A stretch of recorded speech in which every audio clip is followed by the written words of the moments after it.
अजंता की गुफा number first में 64 खंभे हैं। गुफा नंबर फर्स्ट जो है 64 खंभों, इसमें 64 खंभे हैं, वह 64 फुट गहरी है। अजंता गुफा नंबर फर्स्ट जो है इसमें 64 खंभे हैं और 64 फुट गहरी है तथा इसमें 14 कोठरियाँ हैं। अजंता की जो गुफा नंबर फर्स्ट है उसमें जो है 64 खंभे हैं, 64 फुट गहरी है और तथा इसमें जो है 14 कोठरियाँ स्थित है। अजंता की गुफा फर्स्ट में जब हम अंदर प्रवेश करेंगे तो अंदर प्रवेश करते ही में एक चबूतरा बना हुआ है, जो चबूतरा 20 फुट का है। यह चबूतरा 20 फुट का है और इस चबूतरे में भगवान बुद्ध की प्रतिमा बनी हुई है। इस चबूतरे में जो है भगवान बुद्ध की प्रतिमा बनी हुई है। और इस अजंता की गुफा के जो मेन चित्र हैं वो ये हैं। इस शिव जातक की कथा अजंता की गुफा में जो चित्र अंकित हुए हैं उसमें से कौन कौन से चित्र अंकित हैं? तो शिव जातक की कथा अंकित है, नंद तथा सुंदरी की कथा है, महाजनक जातक का महाजनक जातक की कथा है तथा उसके ही बगल में नृत्यवादक है और लौकितेश्वर बोधिसत्व की प्रतिमा है, नागराज की सभा है, नागराज शंखपाल जातक है, चंपेय जातक है, बोधिसत्व पद्म पाणी है, मार्ग विजय है, श्रावस्ती का चमत्कार, रानी राजदूत, छतों में कमल व हंसों का अंकरण है। तो बात करते हैं शिव जातक कथा की। तो शिव जातक कथा आपने सुनी होगी कि जो राजा शिव थे उनकी एक बार जो है परीक्षा लेने के लिए इंद्र और अग्नि आए थे। यह कथा शिव जातक कथा, यह कथा महाभारत में भी अंकित है। और महाभारत में जो है भगवान कृष्ण और इंद्र जो है शिव की परीक्षा लेने आए थे। पर इस कथा में जो है इंद्र और अग्नि जो है इसकी शिव की परीक्षा लेने आए हैं। तो जो शिव जातक कथा में जो शिव है, राजा शिव है, वो गौतम बुद्ध का अवतार है। जिसमें जातक लिखा रहे उसका उनका समझ लेना कि उसके जो पहले है वह जो है गौतम बुद्ध के पूर्व जन्म के अवतार हैं। तो शिव जातक कथा में इंद्र और अग्नि शिव की परीक्षा लेने के लिए आए, जिसमें से इंद्र बाज बनता है और अग्नि कबूतर। इसमें से इंद्र बाज बनता है और अग्नि कबूतर बनता है। तो राजा शिव से परीक्षा लेने आए थे उनके दानवीर के कारण, कि राजा शिव जो है दानवीर बहुत ज्यादा थे। तो अग्नि जो है आकर के भगवान शिव के पास आकर के उनके जो भगवान शिव कह रहा हूँ शिव राजा शिव की जंघों में आकर बैठ जाता है और उसी के पीछे बाज आता है। तो बाज कहता है कि ये कबूतर मेरा शिकार है। शिव बोलते हैं कि नहीं, हमारी शरण में आए हैं तो हम इसके जगह आप कोई दूसरा लीजिए, हमारा रक्षा करना इसका धर्म है। तब बाज बोलता है कि आप इसके बदले अपने शरीर का इतना इसका वजन है उतना अपने शरीर का मांस दे दीजिए। तो राजा शिव जो है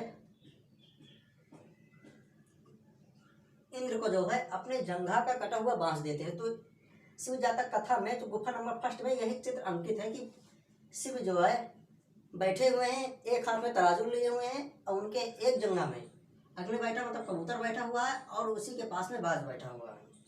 तो आप शिव जातक की कथा समझ गए होंगे। अब दूसरा जो चित्र बना है नंद तथा सुंदरी की कथा है। दूसरा चित्र है नंद तथा सुंदरी का। तो नंद तथा सुंदरी में एक मंडप बना हुआ है। मंडप के पास रानी जो है विलाप कर रही है। एक मंडप बना हुआ है नंद तथा सुंदरी कथा में। मंडप के पास रानी विलाप कर रही है और वहीं पर कई दासियां खड़ी हैं तथा पास में लेटी हुई एक राजकुमारी है। चित्र में लेटी हुई एक राजकुमारी है और यहीं पर पास में एक द्वारपाल खड़ा हुआ है और द्वारपाल से एक संदेश, शोकपूर्ण संदेश लेकर के एक सेवक आकर के रानी को बताता है और रानी जो है शोक मुद्रा में है। और रानी द्वारपाल सेवक की बात सुन करके राजकुमारी रोने लगती है। इसी के पास में जो इसकी सहेलियां खड़ी हैं वह इसको धीरज बना रही हैं। नंद तथा सुंदरी की जो कथा अंकित है उसमें एक मंडप बना हुआ है, पास में रानी बैठी हुई है और जो है द्वारपाल से संदेश लेकर के एक सेवक शोकपूर्ण संदेश लेकर रानी को बताता है, जिससे रानी सुनकर के व्याकुल होती है और यही बात सुनकर के पास में राजकुमारी लेटी हुई है जो कि रोने लगती है और यहीं बैठी हुई उसकी सखियां राजकुमारी की उसको धांधस बना रही हैं।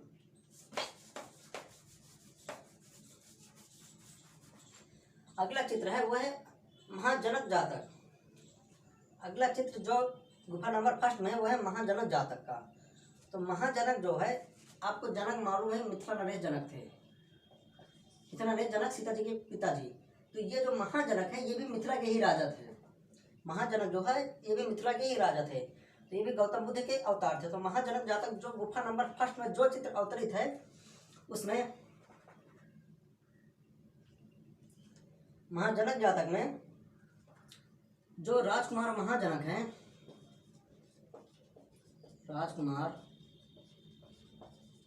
जो राजकुमार महाजनक है वह अपनी माँ से, यहाँ पर उनकी माँ बैठी है, माँ के पास में वो बैठे हुए हैं तथा पड़ोसी राज्य में आक्रमण करने की माँ से जो है सलाह ले रहे हैं और पड़ोसी राज्य में आक्रमण करने की सलाह ले रहे हैं। इसमें कथन में अंकित है कि राजकुमार महाजनक जो है बैठा अपने माँ के पास बैठी हुई पड़ोसी राज्य में आक्रमण करने की सलाह ले रहे हैं। और उसी के आगे जो है, जैसे ये चित्र अंकित है राजकुमार महाजनक का ये चित्र है, उसी के आगे नृत्यवादक का चित्र अंकित है जिसमें एक सुंदर युवती ढोलक बजा रही है, उसी के आसपास बैठी और जो अन्य युवतियां हैं वो मृदंग वगैरह बजा रही हैं। और इसी चित्र के फिर आगे राजकुमार महाजनक का एक और चित्र वर्णित है जिसमें राजकुमार की सेना जो है सागर को पार करने की कोशिश कर रही है और सागर में जो भी नाव हैं वो डूबती हुई प्रतीत हो रही हैं। महाजनक जातक की कथा हो गई। अब आते हैं अवलोकितेश्वर बौद्ध सत्य के। तो अवलोकितेश्वर बौद्ध सत्य का जो चित्र है वो भी इसके वर्णित है इस गुफा में, जिसमें गौतम बुद्ध के चित्र जो है रेखाओं द्वारा अधिकतर बना गया है। इस चित्र में गौतम बुद्ध का जो है रेखाओं द्वारा अलंकार किया गया है। और यह चित्र अवलोकितेश्वर बौद्ध चित्र का जो चित्र है वह है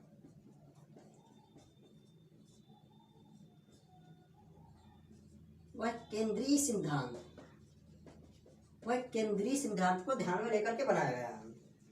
और इसी के आगे अवलोकितेश्वर बोधिसत्व के आगे नागराज सभा का चित्र है। नागराज सभा में जो नागराज है वह बैठे हुए हैं और उनके आसपास जो है उनकी रानियां दासियां जो भी हैं वो बैठी हुई हैं और जो है एक प्रकार के सभा का जो है वैसे दृश्य है। अब नागराज संघपाल जातक की जो कथा है, तो नागराज संघ जो गौतम बुद्ध है वो एक बार जो है नागराज संघपाल के रूप में जन्म लेते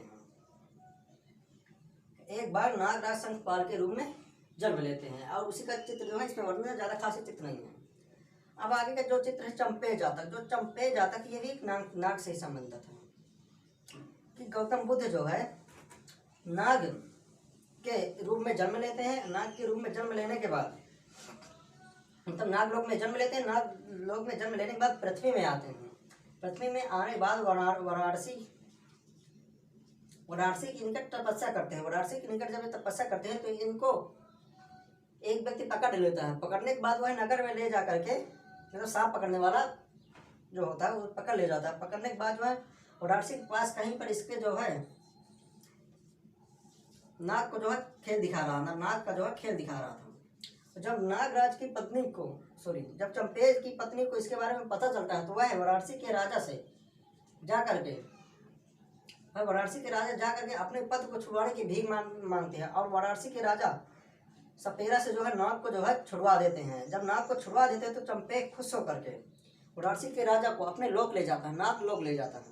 और नाग लोक ले जा करके उनको वहाँ पर आदर सत्कार देता है और बहुत सारा जो भी स्वर्ण आभूषण हो उनको देकर उनको वापस भेजता है। यह चंपे जातक की कथा।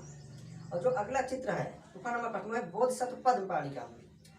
बोधिसत्व पद्मपाणि मतलब हाथ में कमल लिए हुए। पद्मपाणि मतलब हाथ में कमल लिए हुए। इस चित्र में जो है गौतम बुद्ध हाथ में कमल लिए हुए दर्शाया गया है। ये जो चित्र है मैं स्क्रीन में सभी चित्र को प्रकाशित कर दूंगा जिससे आपको समझ में ज़्यादा आ जाएगा। अगला चित्र है मार विजय का। मार विजय में गौतम बुद्ध है जब वृक्ष के नीचे जो है तपस्या कर रहे थे। गौतम बुद्ध है जब वृक्ष के नीचे बैठ करके तपस्या कर रहे थे तो उस समय मार का अर्थ यहाँ पर जो है कामदेव से है। मार करते यहाँ पर कामदेव से। कामदेव को आप जानते हैं कि तपस्या किसी के भंग करने में बहुत ज़्यादा माहिर है। तो मार में जब कामदेव जी हैं और गौतम बुद्ध की तपस्या भंग करने के लिए आते हैं, और आने के बाद जो है उनकी तपस्या भंग करते हैं, कई रूप अपने चेंज करते हैं। उन्हीं रूपों का चित्र जो है अजंता नंबर 1 में बनाया। जैसे कामदेव जी है एक बावना का रूप धारण करते जिसकी बड़ी बड़ी आंखें हैं और गौतम बुद्ध की डराने की कोशिश करते हैं। एक छत्री का रूप धारण कर करके हाथ में तलवार लिए हुए इधर उधर घुमाते हुए गौतम बुद्ध के डराने का प्रयास करते हैं। यह जो मार विजय के चित्र हैं। अब में श्रावस्ती का चमत्कार, तो श्रावस्ती का चमत्कार जो चित्र है, तो श्रावस्ती के चमत्कार में जो है आपको पता है कि गौतम बुद्ध ने जो उपदेश अपना दिया था, श्रावस्ती में सब ज़्यादा उपदेश उन्होंने दिए थे। तो श्रावस्ती में जब ये जो है श्रावस्ती के राजा को इम्प्रेस करने के लिए, तो श्रावस्ती के राजा को अपने बारे में ज़्यादा अवगत कराने के लिए कई प्रकार के रूप लेते हैं। बहुत सारे गौतम बुद्ध एक साथ बना देते हैं, बहुत सारे गौतम बुद्ध, और जो भी गौतम बुद्ध बना देते हैं वो सब के सब जो है कमल में बैठे हुए थे। बहुत सारे गौतम बुद्ध एक साथ इन्होंने अवतरित करते हैं, जो कि सब के सब जो है कमल में बैठे हुए हैं। अगला है ईरानी राजदूत का। तो गुफा नंबर 1 में जो है ईरानी राजदूत का चित्र है। ईरानी राजदूत जो है चालुक्य तृतीय राजा, जो चालुक्य तृतीय राजा थे, जिनका नाम था, नाम उनका कंफर्म नहीं हो रहा, मतलब चालुक्य तृतीय राजा के दरबार में जब एक ईरानी राजदूत आया था, और वह ईरानी राजदूत फारस से आया था, तो उस ईरानी राजदूत का चित्र अंकित है। वह जो ईरानी राजदूत है उसका चित्र पूरा पूरा फारसी तरीके से वर्णित है। जैसे जिस तरह के फारसी में कपड़े पहनते, फारस में जैसे भी फारस का रहन सहन है, वह पूरा जो है गुफा नंबर 1 में दिखाता है। इससे यह पता चलता है कि उस समय के जो कलाकार थे उनको अन्य लोगों के बारे में, अन्य देशों के बारे में भी काफ़ी ज़्यादा जानकारी थी। अगला जो चित्र है वह छतों में कमल व हंसों का अलंकरण है। तो गुफा नंबर 1 की जो छत है उस पर जो कमल बने हुए हैं और जो हंस है उनका अलंकरण है। तो ये जितने भी चित्र है इनका मैं जो इमेज है वो स्क्रीन में प्रदर्शित कर दूंगा, जिससे आपके समझ में बहुत ज़्यादा आ जाएगा।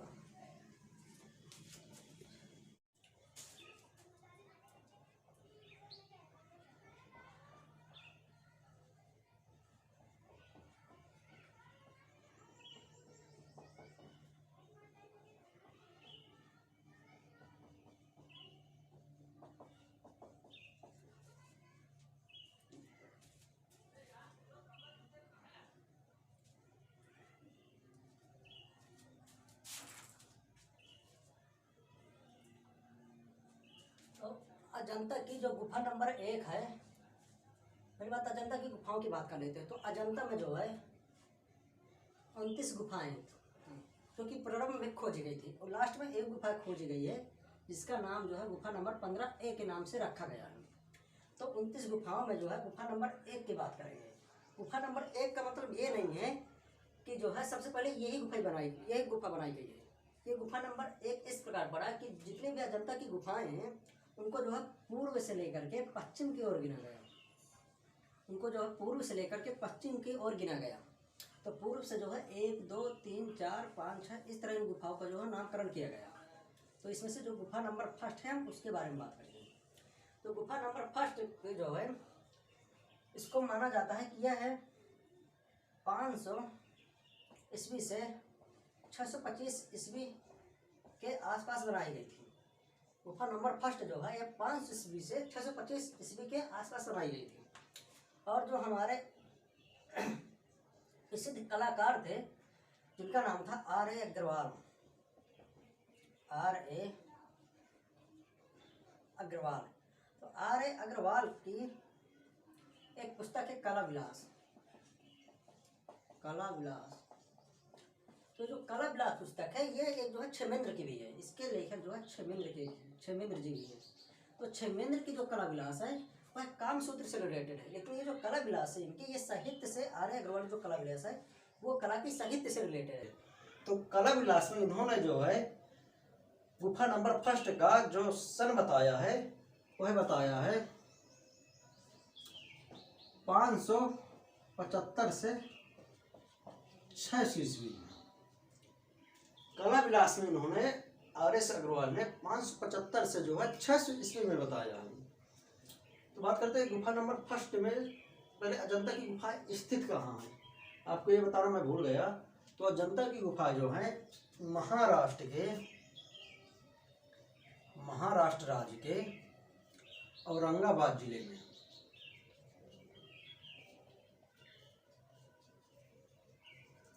यह महाराष्ट्र के औरंगाबाद जिले में स्थित है। एक गांव है अजंता। अजंता से ये गुफा जो है 8 किलोमीटर दूर पर स्थित है। अजंता गांव से ये गुफा 8 किलोमीटर दूर स्थित है, इसलिए इनका जो है अजंता के गांव से ही अजंता की गुफाओं का नामकरण पड़ा। तो इसमें जो है ये गुफाएं जो है कब बनाई गई थी, जो मेन पॉइंट है वो 525 ईसा पूर्व माना जाता है। तो इस समय जो है वाकाटक साम्राज्य का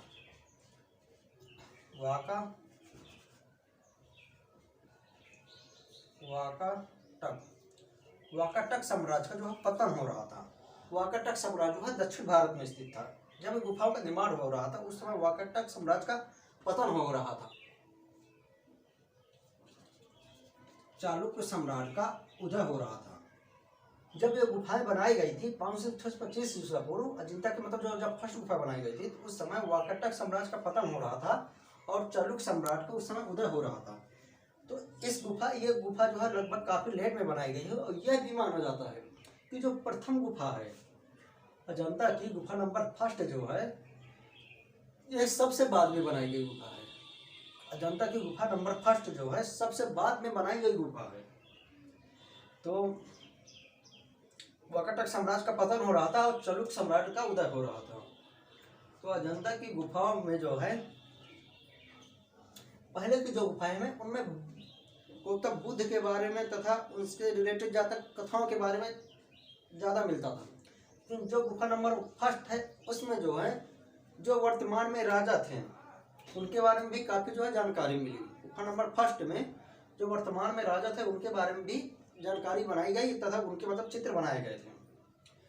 तो जो गुफा नंबर फर्स्ट में है उसमें कई प्रकार के चित्र बनाए गए, जैसे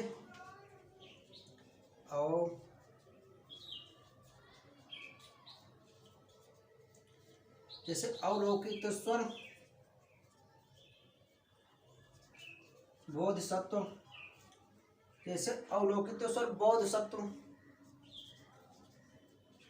पद्मपाणि, अवलोकितेश्वर बोधिसत्व, पद्मपाणि,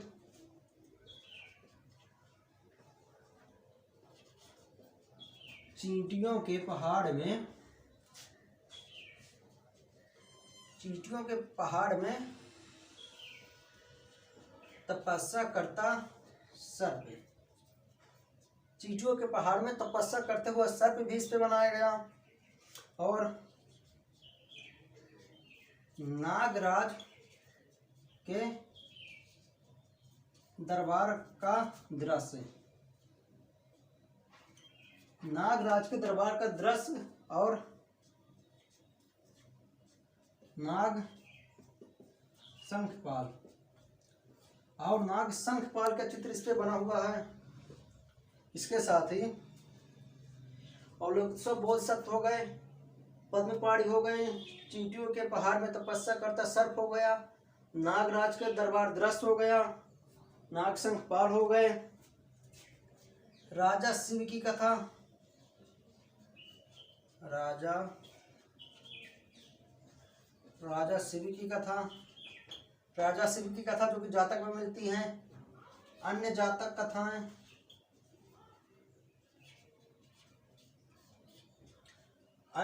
कथाएं, गुफा थी। गुफा नंबर 1, यह एक विहार गुफा है।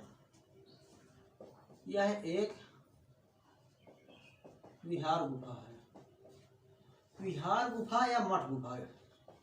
मठ गुफा या विहार गुफा उन गुफाओं के कहते हैं जिन गुफाओं में गौतम बुद्ध या उनके भिक्षु रहते थे, जिन गुफाओं में भिक्षु जो है तपस्या करते थे, उनको जो है मठ या विहार बोला जाता था।